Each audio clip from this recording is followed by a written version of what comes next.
energy to me, as you said, is the currency of leadership. It's the currency of life. And unlike time, time is fixed, right? Energy can constantly be renewed. It can be sustained. It can be protected. And often in leadership roles, it is being depleted. Welcome to the podcast, Over 40 and Fabulous, the show that helps you live your best life no matter your age. I'm Robin Thomas, lifestyle and wellness expert and a community leader in holistic health. I'm the founder of Living Well Connections, a healthy living community that supports, educates, and empowers us all to make healthy decisions toward a more balanced and fulfilling life. Today, I'm thrilled to have a wonderful guest with us. She's a physician, the former chief medical officer, and the founder of Ojas Vida.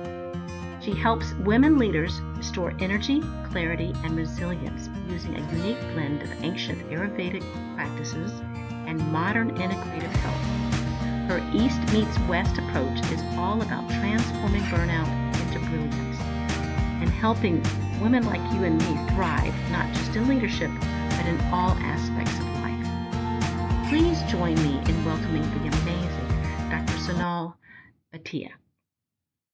Welcome to the podcast, Sonal. I'm so happy you're joining us today. Oh, thank you very much, Robin. I am thrilled that we can be together talking about something so important for our readers and our listeners.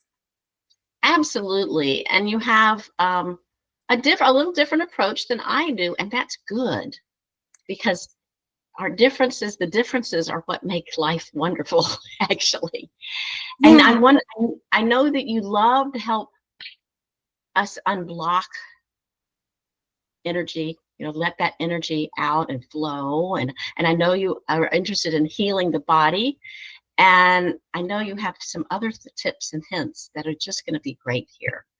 So let's get started. You said energy is leadership's greatest asset.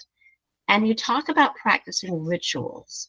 Now, our audience is a mix of people, professional women, women who have maybe recently retired. They're in some kind of a transformation, life transformation. So think about that as you tell us a little bit about rituals that kind of help our energy. Yeah, now that often in leadership roles, it is being depleted. And so as women are going through midlife crisis, as they're going through career changes, there's a significant need to harness that energy and to be able to access it so that during this stage, we can all experience that vitality and the wisdom that already exists within us. And that relies on something as simple as energy. And I've written about this. It is something we must protect. It is something we need to nurture. And it's something that we need to keep giving as if it were a bank. When you think about a bank and you're putting money and you keep saving, that saving is helping you sustain all your lifestyle's choices.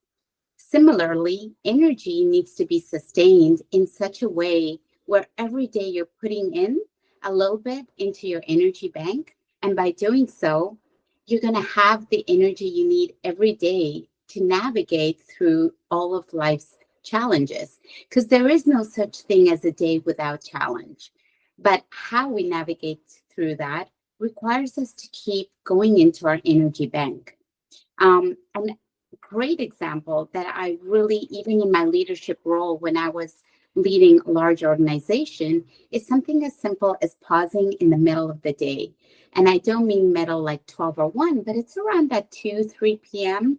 when everyone feels that slump, when you're like, oh, I want to go get a cup of coffee and maybe a bag of chips, which is lying around a conference room, or that piece of dessert that I'm craving with my cup of coffee. Those are all our body signs saying my energy is depleted. And the truth of the matter is you have an opportunity to either eat those items, which are actually going to put you further into the negative with your energy level, or replenish it. And a very easy tool is to go find a quiet room or put on a headset if you're in an open space. Close your eyes and breathe. Breathe deeply. Let's try it right now, Robin. take a Oh, deep okay. breath in. Let's take a deep Yes. breath in. For 4. 1, 2, 3, 4. And now hold it. 1, 2, 3, 4. And breathe out. For 1, 2, 3, and 4. Right in that instant, you are resetting your energy level. You've told your body, I'm going to rest a bit. Your cortisol level that was so high from all the meetings or all the activities that you were pursuing during the day have come to a pause. And at this time, I like to tell everyone to just keep breathing with your eyes closed. It's a form of meditation.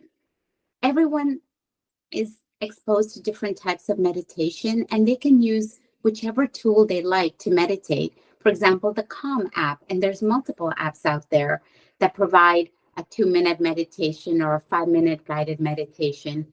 But closing your eyes and going inwards and doing so will instantly replenish your energy level in the middle of the day. So that is one tool that I like to recommend. I like to use that one too, and I do like the Calm app. I've enjoyed that. Yeah, the breathing. I can tell you one thing. Another thing I really like to do, because I have the great joy of having a garden right outside my window. And I have I have vegetables, but I also have flowers and wildflowers and things. And so I will step away from the computer and go outside and breathe and walk. I usually walk barefoot. Yeah. Out.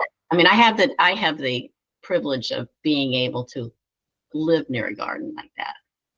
But yeah, that's really amazing. Walking on grass barefoot is such a beautiful way to ground yourself and replenish your energy. I mean, I live in the city. So yes, I live on an island called Roosevelt Island. I have access to that. And, often I would take my team members on virtual walks if they were in other states. So instead of sitting at a desk and walk and talking about a project, or if someone said, hey, do you have 5-10 minutes? I want to talk about something. I'd say, yes, can we do a walk and talk? And we started to coin this walk and talk or chat with Sonal, a walking chat with Sonal. And the reason being is when you step outside and put on your, or talking to someone, you're no longer checking your phone, seeing the pings from your computer. You've walked away from the screen, your phone is in your pocket, and you're listening attentively to them. That is such an important element to be mindful and attentive and listening to someone. But you've also replenished your energy because you've walked away from your computer.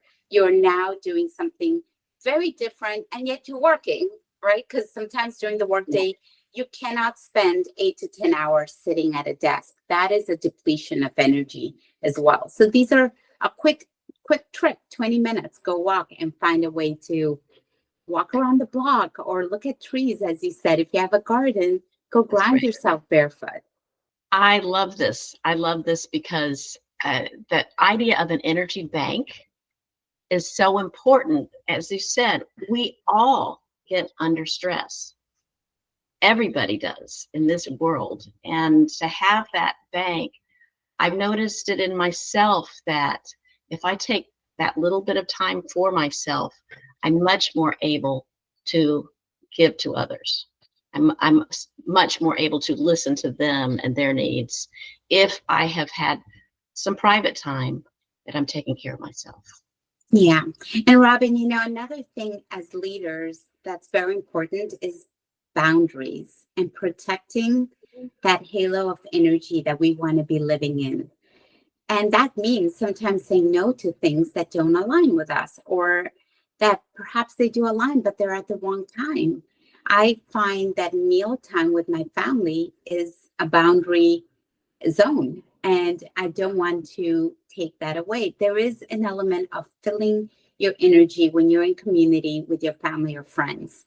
And if you're also going to be responding to the text or being on social media at that time, then neither are you with them, nor are you with the work that you're doing because your boss just texted you or sent you an email, or a friend texted you and you want to respond right away, all of those lead to high cortisol levels and deplete your energy. So by creating boundaries and remembering that as creatures of the universe, we're only going to be doing one thing at a time.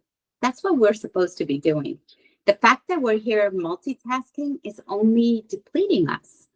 And we get to the end of the day foggy, that feeling of, oh my God, I don't even know where my day went.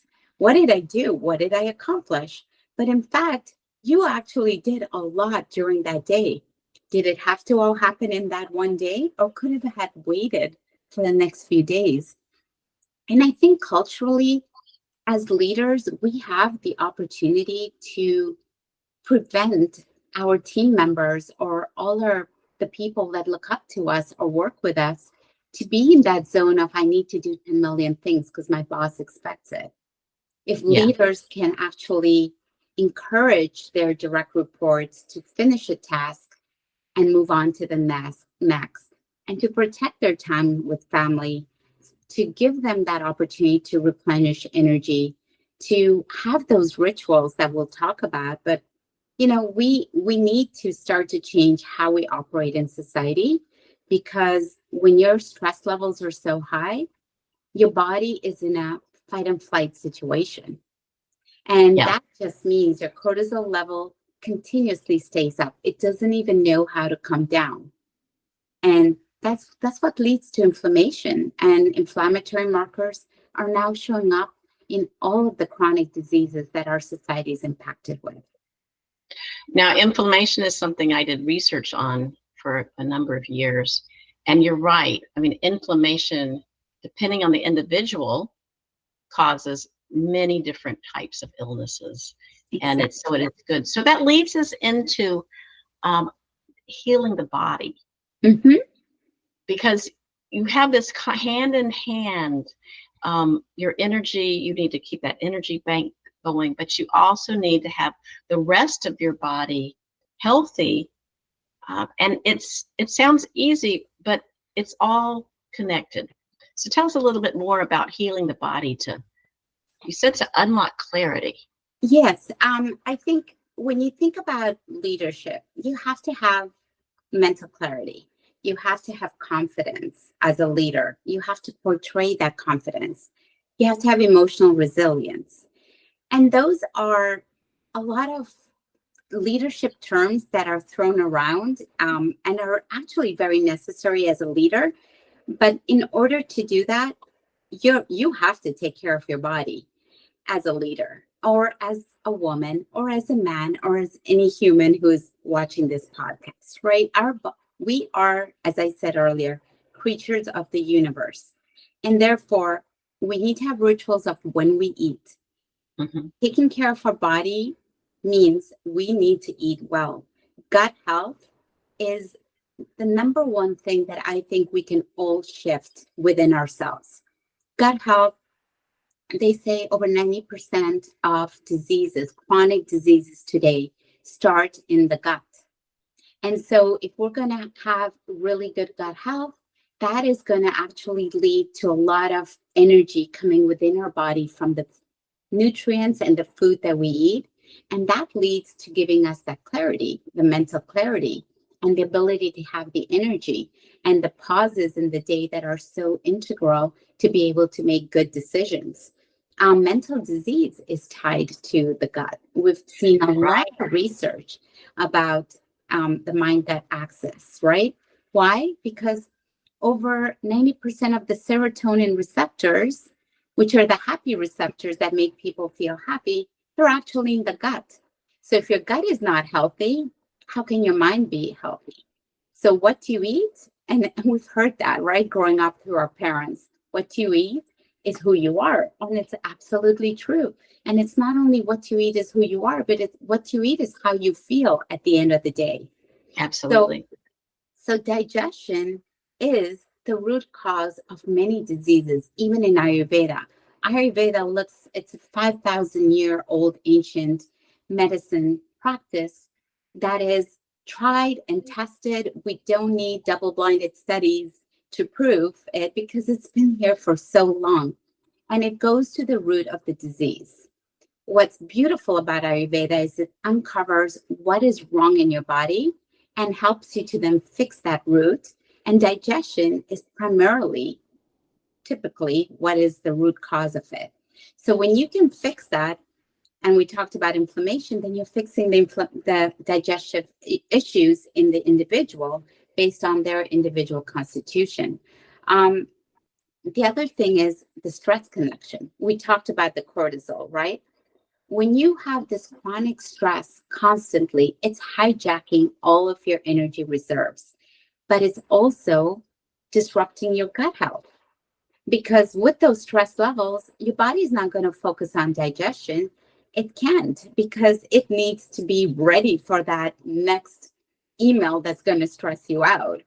And so digestion takes a backdrop.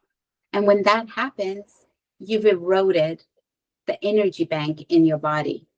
So that constant stress in the workforce, you need to pause and find ways, whether it's breathing, whether it's meditation, whether it's how you're reacting to the world that you're in. And the third one that I think leaders always sacrifice for the sake of productivity is sleep.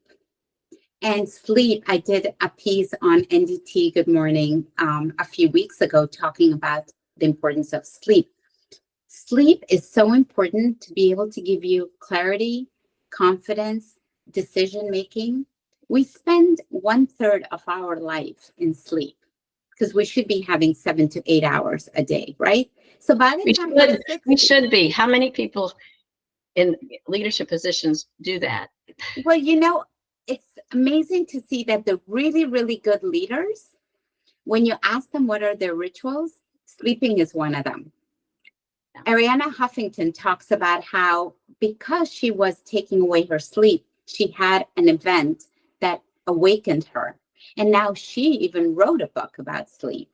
But the really, really good leaders who've actually transformed and made a difference in their worlds, in their industries, do not sacrifice sleep. They do wake up early, because the waking up early is when a lot of intuition and creativity and clarity comes to you. And so if you're between 10 p.m. and 2 a.m., according to Ayurveda, it's a sacred time for you to be in bed sleeping, because cellular repair is happening at that time. And cellular repair, based on the hormones that come on, growth hormone is coming in and activating. Melatonin has already been activated so that you can be induced into sleep. That cellular repair is really helping with all the toxins you took in the day before and eroding them, right? Yeah, the liver actually functions in the night a lot. Exactly. Yes. So if we are not sleeping, then the body says we cannot initiate cellular repair. Does it happen when we finally sleep at 4 a.m? No, it skips the night and it goes to the next night. Now, there are a lot of leaders I've worked with who start working at 9 or 10 p.m. and go on to the early morning hours. They are not getting any cellular repair. They're not. It's going to catch up with them. Yeah, and they've got a lot of stress already built up in the body, and they're sending emails at night. So if their communities reading their emails, they're invoking a stress into them. So if we all pause and say, hey, no, sleep time is sleep time and it's protected. Let's sleep so that when we wake up, we can be highly productive, have clarity, and have very good decision-making abilities based on sleep. And now our devices that would be text the bother, you can turn them off. You can turn it to do not disturb. And mine has a nighttime. It just comes on and I know it's time to go to bed. I have it automatically come on when I'm going to be going to bed. And it's sort of a little reminder. Oh, I can't text. Okay. Well, it's time to go to bed. I love that. One last thing I want to make sure we don't miss, because this excites me. This interests me so much. Season of living. I am a gardener. So I actually, in a lot of it, I love the natural rhythm of the seasons. There is, speaking of rest and sleep, our world has, and we have a season. Usually those of us with 4 seasons have a season of rest. Yeah. A season of rest. So I'd like you to talk a little bit more about Ayurvedic wisdom and seasonal living. Yeah. Well, you said it right. You're so lucky to have a garden that gives you the right seasonal vegetables and fruits, perhaps, to eat. But seasonal living is very important because, according to Ayurveda as well, we are connected to the sun and the moon. And when we are going through seasonals, our body needs to adapt to what is changing. And I'll give you an example. So we're heading into, astrologically, we're already in fall, but we are still waiting for that moment when we can say, okay, now it's fall. We're heading towards the end of summer. During summer, you need to have cooling elements. Now, everyone has a different dosha or constitution according to Ayurveda. Everyone has different elements that drive their constitution and what they were born with. Having said that, we also live in a seasonal life by fall, winter, spring, and summer. We also live in different quasi-seasons during the day, which I'll talk to you about. But when you're going through the different seasons that we're familiar with, it's really important to start to shift gears. Now, if you're going to have in summer a cold, salad that has tomatoes and cucumbers and a little bit of fennel and lemon, all of that is very cooling to your system because you're living in an environment that is very hot. But as you go into the spring, into the fall, you want more of those grounding vegetables. And you start to see at the farmer's market, all of these vegetables are coming in, the sweet potatoes, the pumpkins, the potatoes, the carrots. As you go into winter, you want more stews, warm stews that have vegetables, that have the right spices. Fennel is great for cooling you in the summer, but maybe in the winter you need something more warming, like coriander. Cumin is very warming. So you start to play with different spices as well as different vegetables and different proteins so that you can adapt to the environment you're living in. Now, at the same time, during the day, we go through differences in what we should be doing. If you think about the peak of the sun during the day, it's around noon, 1 o'clock, right? So ideally, the pitta time that I call the fiery time is when you should be having your main meal because your body is really efficient at digestion during that time of the day. So let's say 10 a.m. to 2 p.m., around that time, you should have a main, very healthy, solid meal.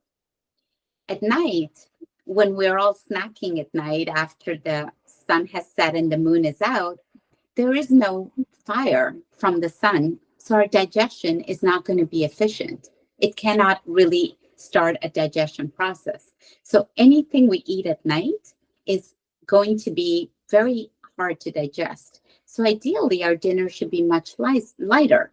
Soups are really much easier to digest than a dry protein that doesn't have the ability to really go through the gut. So similar to seasonal eating, even during the day, we need to think about how we're eating. Because if you just grab something very light at lunch, by 2, 3 p.m., you're really hungry and you're going to make the wrong choices for food. And that is going to impact your energy. And that energy is going to impact how you show up as a leader and how you're working. So seasonal living and realizing I'm going into fall. I need to adapt what vegetables and fruits I bring into my home. How am I going to eat during the day? How am I going to keep my body warmer as it gets colder in our life?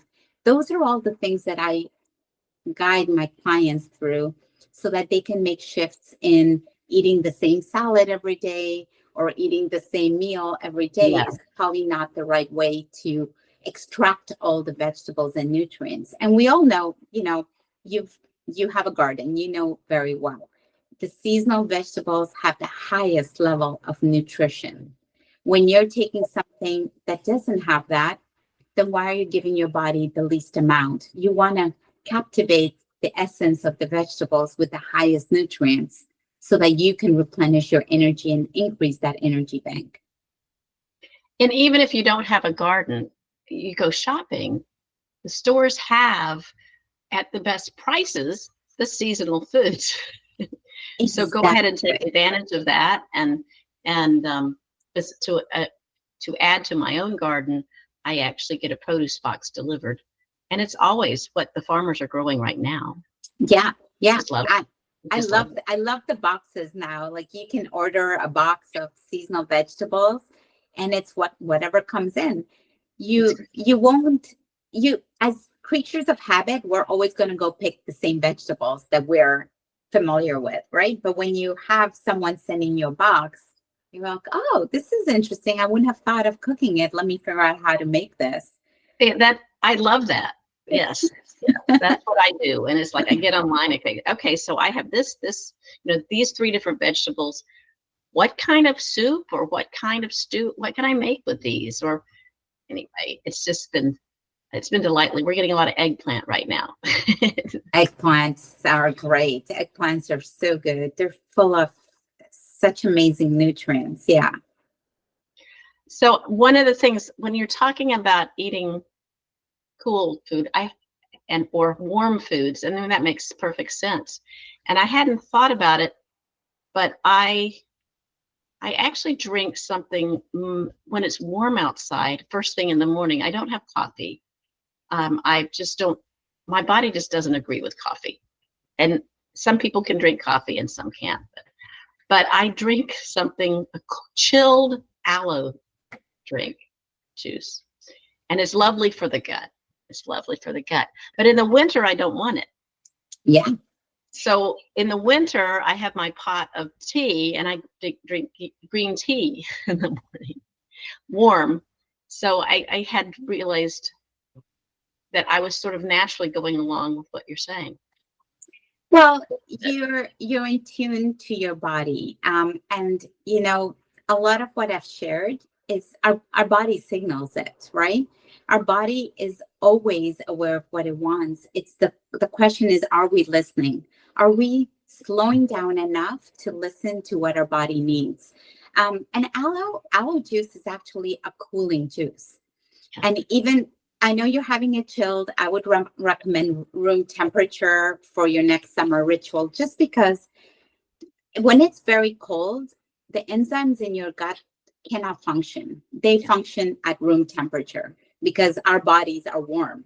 So anytime we put a glass of ice water in our body, it's almost as if we're putting water into the fire pit, shutting it down, and then saying, now let me roast my marshmallows. And that's impossible to do.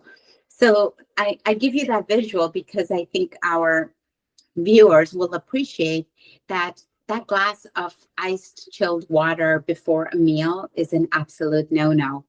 It's a no-no. It pretty much stops digestion. Yeah. Or slows it down at least. And the aloe, what I'll consider is, like, I have a little glass I put it in. It needs to keep in the refrigerator. Yeah, it needs to keep. I have a large bottle, but I can put it out on the counter, and I can do other little have it in the fridge and have it. And then have it. That's a great change. That's still going to give you that aloe. I found, you'll love this. My constitution, according to Ayurveda, is pitta, so I have a lot of fire in me.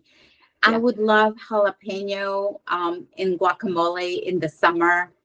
My skin was reacting. It was telling me, and I wasn't listening.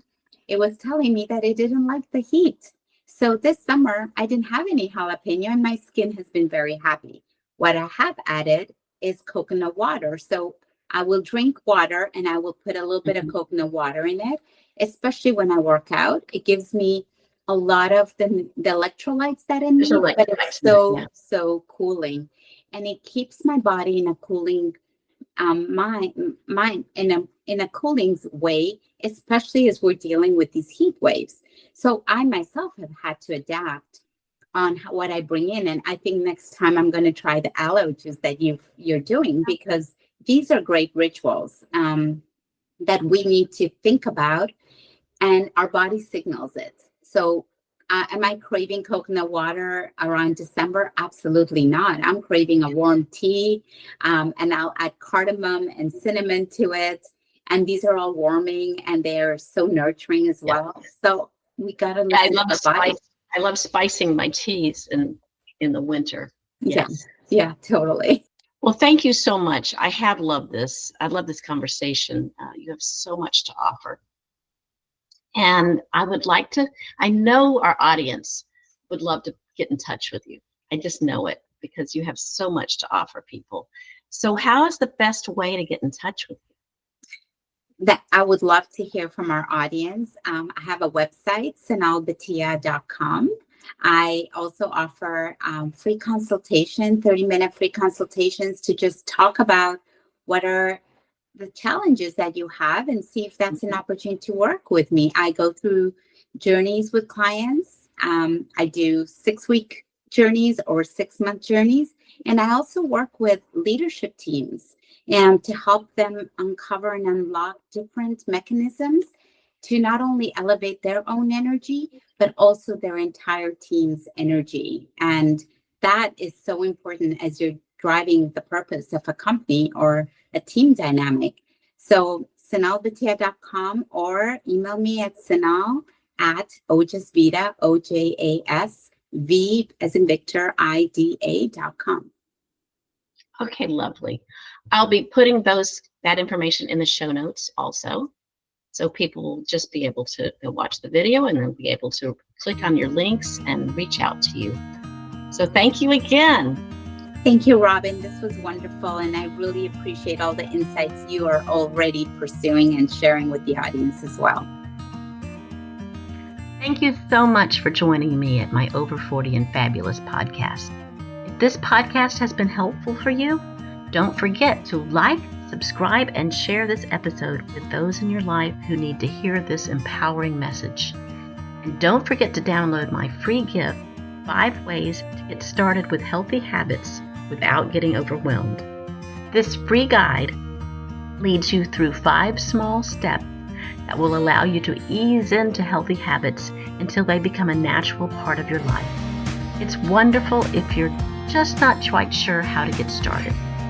To get this helpful guide, go to robinthomas.biz/community support, and I will put it in the show notes too. Drop in your email and it will arrive straight to your inbox.